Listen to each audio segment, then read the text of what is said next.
سلام كبرات تختاتلتي يوتيوب شانيل سينما سمرم لومون كم وترو زتفر عبر تحفيزنا لكم قريبنا لنا من مكتالكم بخبر نقدم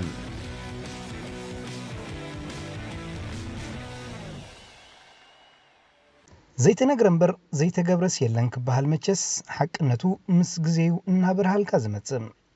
اتمنتاي ابز عالم بزح زتفصمه غناخا سر زيتنقره مستير كوينو زنبر فصاميتات مس غزي خقالا سلا زغاطمكام تاريخ نايزي ابسئلي اتعزبو زلخو منسي دما نزي اباهلازي زراغوديوم ازمن اسيزي ام مجمريا عسراتات عدم زركب كوينو مبرهتو كحساي مالت بسم زعبيو ابو مخانيو زبحال اب كتما مغله قبلي 16 دما يغمت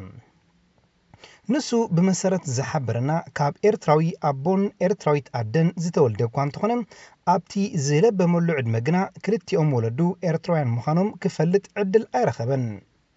اتي كاب اسمرا نمغله حيزو بمخاد كم ابون ادن كوينو زعبيو اتو كحسا رايا زبال تግራዋይ ድማ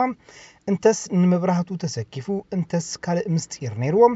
ንመብራህቱ መንነቱ ከይነጎረዩ ካብዛ ዓለም ብሞት ተፈልዮም ከም ወላዲ ዘድልዮ ነገራት እናቀረበ ግን ክሳብ በኮምፒውተር ሳይንስ ዲፕሎማ ዝምረቅ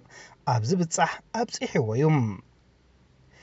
መሰረት ሓበሬታ ምን እሰይ መብራህቱም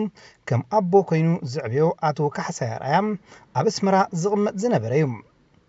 ዶባው ግጭት ኤርትራን ኢትዮጵያን ኣብ 1998 ዓመተ ምህረት ምስተጀመረ ድማ ሽዑ ግዜን ዓዱ ንመቐለ ኸይዶም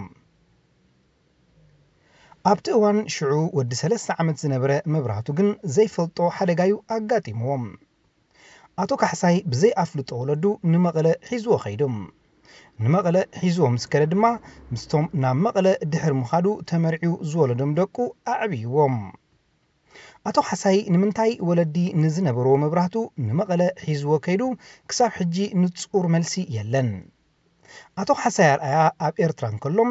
ኣብታ ወለዲ መንእሰይ መብራህቱ ዝቕመጥዋ ዝነበሮ ካንሸሎም ተኻሪው ዝቕመጥ ዝነበረ ምዃንዩ መንእሰይ መብራህቱ ዝገልጽ ንዓዱ ክኸይድ እንከሎ ግን ንመንእሰይ መብራህቱ ተማሊእዎ ኸይዶም ኣብዚ ክምለስ ዘለዎ ሕቶ ግን ኣሎም ሕጂ ደኣ ከመይ ገይሩ ክልቲኦም ወለዱ ኤርትራውያን ምዃኖም ፈሊጡ ዝብል እዩ ልዕል ኢሉ ከም ዝተጠቕሰ አቶ ካሕሳይ ራያ ቅድሚ 3 ዓመት እዩ ካብዛ ዓለም ብሞት ተፈልዮም እቲ ንዓመታት ዝዓቆሮ ምስጢር ግን ንመብራህቱ ነጊርዎ ኣይከደን እንታይ ደኣ ነቶም ኣብ ኣፈሞት ምስ በጽሐ ከናዝዝዎ ዝመጹ ኣባት ነብስዩ እቲ ምስጢር ነጊርዎም ዓሪፎም ምስጢር መብራህቱ ዝፈለጡ ኣቦይ ቀሺ ድማ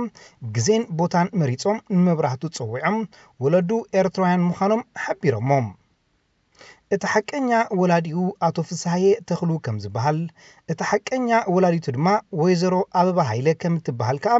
አቶ ካሕሳይ ክመውት እንከሎ ተናዚዙ ከም ዝኸደን ኣቦይ ቀሺ ኣነጺሮም ከም ዝሓብርዎ መንእሰይ መብራህቱ የረድም ዘረባ ኣቦይ ቀሺ ሰሚዑ ምእማን ዝሰኣነ መንእሰይ መብራህቱ ኣብቲ ፈለማ ምድረ ሰማይ ዕንቂ ኮይናቶ ናብ ዘብሎ ይጠፊእዎም ምስ ኣሕዋቱን ወለዱን ንኣስታት 20 ዓመት ዝሃነጾ ማሕበራዊ ምትእስሳር ኣብ ሓቅነት ዝተሰረተ ብዘይ ምንባሩ ምስ በረሃሉ ድማ እንትርፎ ብኽያትን ትካዘን ዝገብረዩ ሓርቢትዎም ምስታ ዝዕቤቶ ስድራ ድማ ንነዊሕ ግዜ ኣብ ተጠማሚትካ ብኽያትን ትካዘን ክሕልፎ ተገዲዶም ሕጂ ግን ተረጋጊኡስ ኣብ ዝሓሸ ኩነተ ኣእምሮ ይርከባሎም ከም ውፅኢቱ ከዓ ነቲ ዝተነግሮ ሓበሬታ ኣሚኑ